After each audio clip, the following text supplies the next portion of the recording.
ಇದರ ನಡುವೆ ಈಗ ರಾಜ್ಯಸಭೆಯ ಒಂದು ಕ್ಲೈಮ್ಯಾಕ್ಸ್ ಹಂತಕ್ಕೆ ಬಂದಿದೆ. ರಾಜ್ಯಸಭೆ ಚುನಾವಣೆಯಲ್ಲಿ ಒಂದು ಮೆಗಾ ಟ್ವಿಸ್ಟ್ ಅನ್ನ ನಿರೀಕ್ಷೆ ಮಾಡಲಾಗ್ತಾ ಇದೆ. ಬಹುಶಃ ಅದು ಇವತ್ತು ನಡೆದು ಹೋಗುತ್ತಾ ಅನ್ನೋಂತ ನೋಡಬೇಕಿದೆ. ಫೈನಲ್ ಡೇ ಏನಾಗುತ್ತೆ, ಕಾಂಗ್ರೆಸ್ ಮತ್ತು ತೆನೆ ಪಕ್ಷದ ಭವಿಷ್ಯ ಅನ್ನುವಂಥದ್ದು. ರಾಜ್ಯಸಭೆಯ ಚುನಾವಣೆಯಲ್ಲಿ ಕ್ಲೈಮ್ಯಾಕ್ಸ್ನಲ್ಲಿ ಯಾರ ಕೈ ಮೇಲಾಗುತ್ತೆ? 3 ಗಂಟೆಯವರೆಗೆ ಟೈಮ್ ಇದೆ. ನಿಜಕ್ಕೂ ಕಾಂಗ್ರೆಸ್ ತನ್ನ 2ನೇ ಅಭ್ಯರ್ಥಿಯನ್ನ ಹಿಂಪಡೆಯುತ್ತಾ ಒಂದು ತೆರೆಮರೆಯ ಪ್ರಯತ್ನ ಬಹಳ ಜೋರಾಗಿ ನಡೆದಿದೆ. ಜೆಡಿಎಸ್ ಜೊತೆಗೆ ದೋಸ್ತಿಗೆ ಸಿಗ್ನಲ್ ಕೊಡ್ತಾರಾ ಸೋನಿಯಾ ಗಾಂಧಿ ಅವರು ಒಪ್ಪಿಗೆಯನ್ನ ಸೂಚಿಸಿದ್ರೆ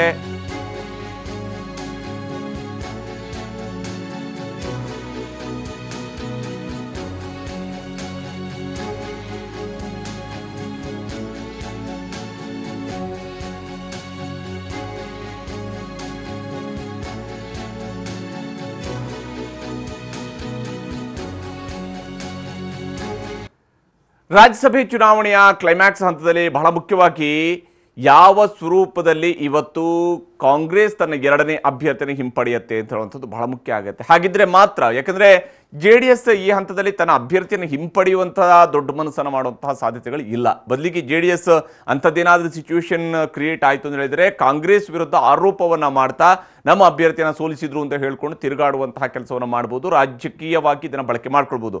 ಆದರೆ ಅದರ ಹೊರತಾಗಿ ಕಾಂಗ್ರೆಸ್ ಏನಾದರೂ ತನ್ನ 2ನೇ ಅಭ್ಯರ್ಥಿಯನ್ನು ಹಿಂಪಡೆದರೆ ಆಗ ಬಿಜೆಪಿಯ ನಡೆ ಏನಾಗುತ್ತೆ ಅನ್ನೋದು ಕೂಡ ಬಹಳ ಮುಖ್ಯ ಆಗುತ್ತೆ. ನಿಜಕ್ಕೂ ಚುನಾವಣೆ ನಡೆಯುತ್ತಾ ಅಥವಾ ಚುನಾವಣೆ ನಡೆಯದೇ ಎಲ್ಲರೂ ಕೂಡ ಅವಿರೋಧ ಆಯ್ಕೆ ಆಗೋದಕ್ಕೂ ಕೂಡ ಅವಕಾಶಗಳಿದ್ದಾವೆ. ಹೀಗಾಗಿ ಸಿದ್ದರಾಮಯ್ಯ ಅವರು ರೂಪಿಸಿರುವಂತಹ ತಂತ್ರ, ಕುಮಾರಸ್ವಾಮಿ ಅವರು ರೂಪಿಸ್ತಾ ಇರುವಂತಹ ತಂತ್ರ, ಸಿದ್ದರಾಮಯ್ಯ ಅವರ ಪ್ರತಿತಂತ್ರ ಇವೆಲ್ಲವೂ ಕೂಡ ಬಹಳ ಮುಖ್ಯ ಆಗಿದೆ. ಇದರ ಬಗ್ಗೆ ಬರೆದು ತೋರಿಸಿ ನೋಡಿ.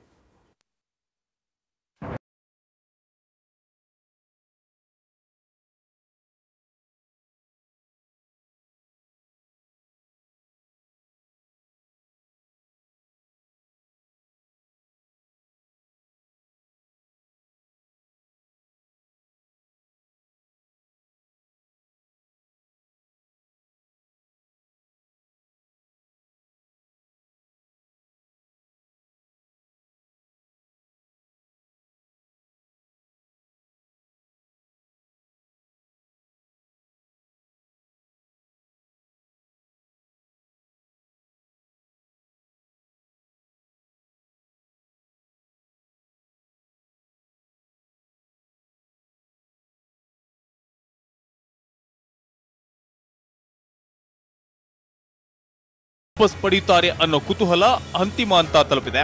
3 ಪಕ್ಷಗಳು ತಮ್ಮ ತಮ್ಮ ಅಭ್ಯರ್ಥಿಗಳನ್ನು ಗೆಲ್ಲಿಸುವಲ್ಲಿ ಸಾಕಷ್ಟು ಕಾರ್ಯತಂತ್ರ ರಣತಂತ್ರವನ್ನ ರೂಪಿಸುತ್ತಿದ್ದಾರೆ. ಇದರ ಜೊತೆಗೆ ಜೆಡಿಎಸ್ ಕಾಂಗ್ರೆಸ್ ನಡುವೆ ಬೆಂಬಲ ಬಡಿದಾಟ ಕೂಡ ಜೋರಾಗಿ ನಡೀತಿದೆ. ಅಷ್ಟೇ ಅಲ್ಲ, ನಾಮಪತ್ರ ವಾಪಸ್ ಪಡೆಯೋಕೆ ಇಂದು ಕೊನೆ ದಿನವಾಗಿದ್ದು ಯಾರು ನಾಮಿನೇಷನ್ ವಾಪಸ್ ಪಡೆಯಬಹುದು ಅನ್ನೋ ಕುತೂಹಲ ಹೆಚ್ಚಾಗಿದೆ. 4ನೇ ಸ್ಥಾನಕ್ಕೆ ತೀವ್ರಗೊಂಡ ಪೈಪೋಟಿ.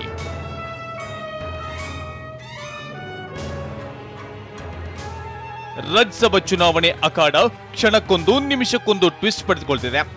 ರಾಜ್ಯಸಭೆಯ 4ನೇ ಸ್ಥಾನಕ್ಕೆ 3 ಪಕ್ಷಗಳ ಪೈಪೋಟಿ ಜೋರಾಗಿದೆ. ಸಂಧಾನ ಸಂಗ್ರಾಮ ರಾಜಕೀಯದಲ್ಲಿ 108 ಆಟ ನಡೀತಿದೆ. ಮಾತು ಕೊಟ್ಟಿದ್ದು ಯಾರು, ಮಾತು ತಪ್ಪಿದ್ದು ಯಾರು ಅನ್ನೋ ಪ್ರಶ್ನೆ ಸುಳಿದಾಡ್ತಿದೆ. ಚುನಾವಣೆ ಅಖಾಡದಲ್ಲಿ ಜೆಡಿಎಸ್ಗೆ ಟಕ್ಕರ್ ಕೊಟ್ಟಿರೋ ಸಿದ್ದರಾಮಯ್ಯ ಹೊಸ ದಾಳ ಉಳಿಸಿದ್ರು. ಹೀಗಾಗಿ ತೆನೆ ಪಡೆ ಸಂಧಾನ ಮಂತ್ರ ಪಡಿಸುತ್ತಿದ್ದು ಮುಂದೇನಾಗುತ್ತೆ ಅನ್ನೋದು ಕೂಡ ತೀವ್ರ ಕುತೂಹಲ ಮೂಡಿಸಿದೆ. ನಾಮಪತ್ರ ವಾಪಸ್ಗೆ ಕಡೆಯ ದಿನ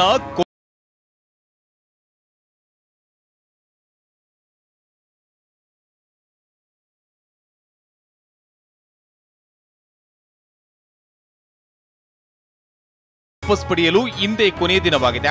ಇಂದು ಮಧ್ಯಾಹ್ನ 3ರೊಳಗೆ ನಾಮಪತ್ರ ಹಿಂಪಡೆಯಬಹುದಾಗಿದ್ದು ಸದ್ಯ 6 ಅಭ್ಯರ್ಥಿಗಳು ರಾಜ್ಯಸಭಾ ಚುನಾವಣಾ ಕಣದಲ್ಲಿದ್ದಾರೆ.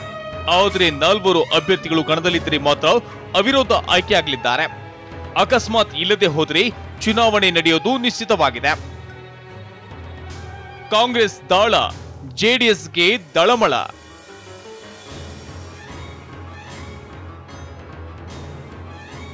ಕಾಂಗ್ರೆಸ್ ಅಧ್ಯಕ್ಷೆ ಸೋನಿಯಾ ಗಾಂಧಿ ಜೊತೆ ಚರ್ಚೆ ಬಳಿಕ ದಳಪತಿಗಳು ನಿಲುವು ಬದಲಿಸಿದ್ರು ಅನ್ನೋ ಮಾತು ಕೇಳಿಬರುತ್ತಿದೆ.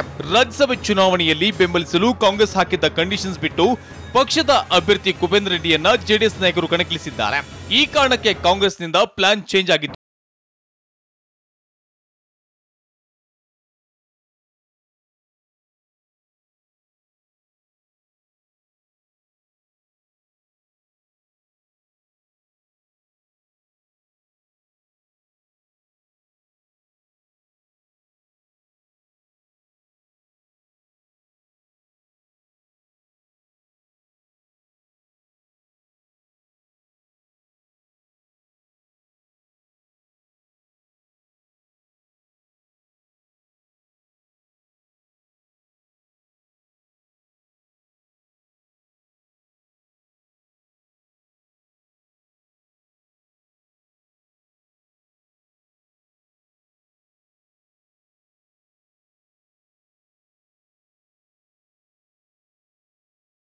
ಕಟ ತಾರಕಕ್ಕೇರಿದೆ.